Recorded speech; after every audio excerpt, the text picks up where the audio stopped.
जब विद्यापति गुफा में पहुंचे एवं नीलमाधव के विग्रह के दर्शन किए तो उनकी प्रसन्नता की सीमा नहीं रही, क्योंकि उन्होंने उस विग्रह को ढूंढ लिया था जिसे श्री जगन्नाथ मंदिर में स्थापित होना था।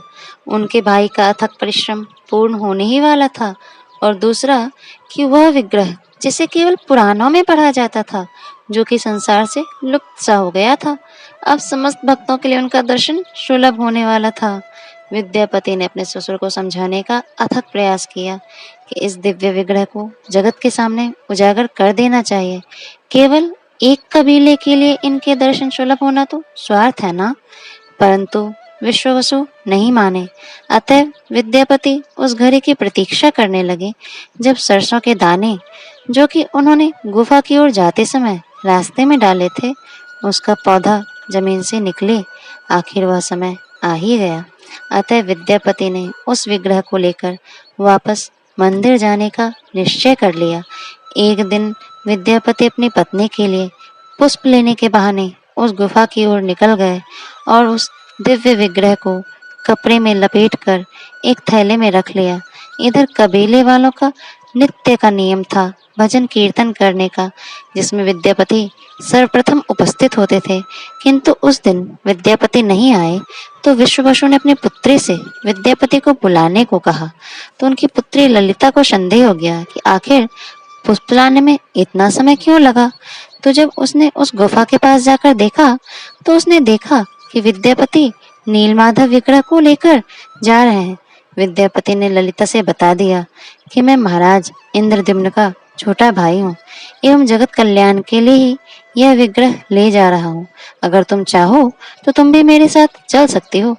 परंतु ललिता ने कहा कि अगर मैं चली गई तो यह कबीले वालों के साथ द्रोह होगा, इसलिए मैं यही रहूंगी। उस समय ललिता गर्भवती थी, परंतु विद्यापति को ये पता नहीं था और वे विग्रह लेकर चले गए। जब राजा को पता चला कि विद्यापति श्री नीलमाधव विग्रह के साथ आ रहे हैं तो राजा की प्रसन्नता का ठिकाना न रहा। राजा ने इनका धूमधाम से स्वागत सत्कार किया और उस दिव्य विग्रह को मंदिर में स्थापित किया। परंतु विग्रह के दिव्य तेज के कारण सामान्य जनता उनके दर्शन कर पाने में असमर्थ हो गई। सबकी आंखें चौंधी आने लगी।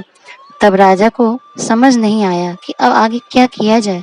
तब उन्होंने प्रभु से प्रार्थना की कि हे श्रीहरि, अब आगे का रास्ता आप ही बताइए। तो श्रीहरि ने उन्हें ध्यान में कहा कि कल सूर्योदय के समय कल्प वृक्ष का एक टुकड़ा, एक कुंदा समुद्र के किनारे तैरता हुआ आएगा। उसे वहां से लाकर उससे मेरी प्रतिमा तैयार करवाओ। राजा ने ऐसा ही किया।